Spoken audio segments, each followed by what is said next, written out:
Igihugu ni muri Vietnam. Wahano gumukorera abandi bantu wevye bimeze gute? Ico gihugu urakora uri nzuro nka 5, 10, 20 bagasabaza kuyatwara. Twaze kuronderera abagore bacu n'abana n'imiryango ntitwaze kurondera abazambi. None wewe wumva aho hantu hameze gute? Tuzobakora kugeza ryari? Uzomva ngo ngabo ngo yugara ngaho baratse. Bagufase amakofe mugasyo urise make ni 20 ukongera ugasubira kwiduka izo baze kandi bakongera bakakuta. Okay, hama nakugambira madende baramuse bivanye naho muherereye. Muri kumwe na Mr Julius 257 ku rubuga rwa Mr Julius Facebook, YouTube. Bo uyu munsi sinje guteba, hari akabazo nje kwishura gato nyene ko umuntu yambajije ari mu Burundi. Yarambaye ati none ko muguma murira ngo bamuyomba ni ibiki muga nkaguma mbona muguma mukora imigambi mu gihugu mutavayo bimeze gute?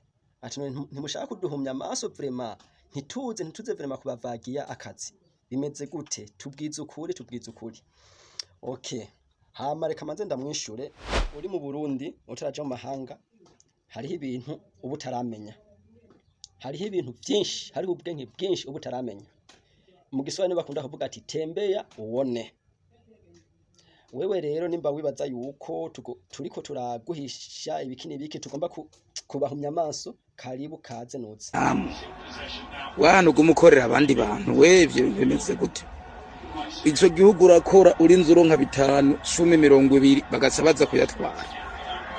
Twaze kuronderera abagore bacu n'abana n'imiryango ntitwaze kurondera abazambi. None wewe wumva aho hantu hameze gute? Tuzobakora kugeza ryari? Uzomva ngo ngabo ngo yugara ngaho baratse. Bagufase amakofe mugasyo urise make ni 20 ukongera ugasubira kwiduka izo baze kandi bakongera bakakutora. Aho mugesho ndaguhanura coco cyo womenya.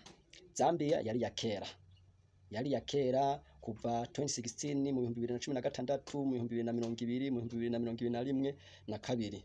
Okay, mugabo rero ubu aho tugereye mu iki gihugu nyene turimo dusanze turondera mu buzima, kuko nico gihugu kisigaye mu buronderero hanini. Ndakurahiye bose nka 70% by'abantu bari muri Zambia bifuza hehe? Nuko bifuza gusubira he mu gihugu. Ivyo wicare uvyumva, ubizi kandi ubizi. Okay, mumbabarire hari ibintu bya biciye bicamwe nta na micro mfise, ariko ndibaza ijwi birumvikana. Yego, haba mwene mama, nimba wifuza kuza gukorera muri iki gihugu, ubwa mbere nimba udafise umutayi uje gukorera mu boss, muvugana azohora guhemba buri kwezi canke mu mezi 2.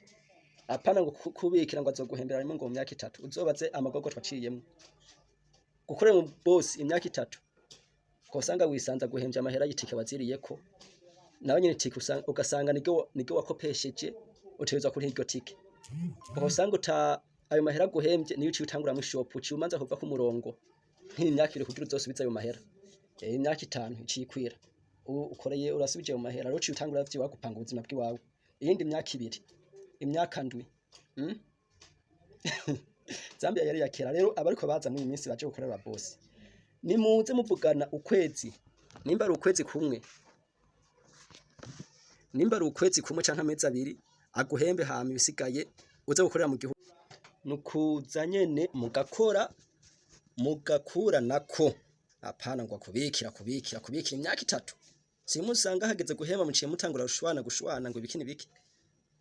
Haza amagogwa duhurira ngaha bamuyomba, kausanga muyomba kaso bakinyota iki utibagiye sha usanga ari hatari hama ibisigaye navyo vraiment ebana mwe mugira ibihe vyiza. Ibisigaye nimba ofisi kibazo unyandikira hama ndayikwishyura abunze uzandishura kira kibazo cyose haba ico kuri Facebook haba cyose ndohora ndacishura ngaha.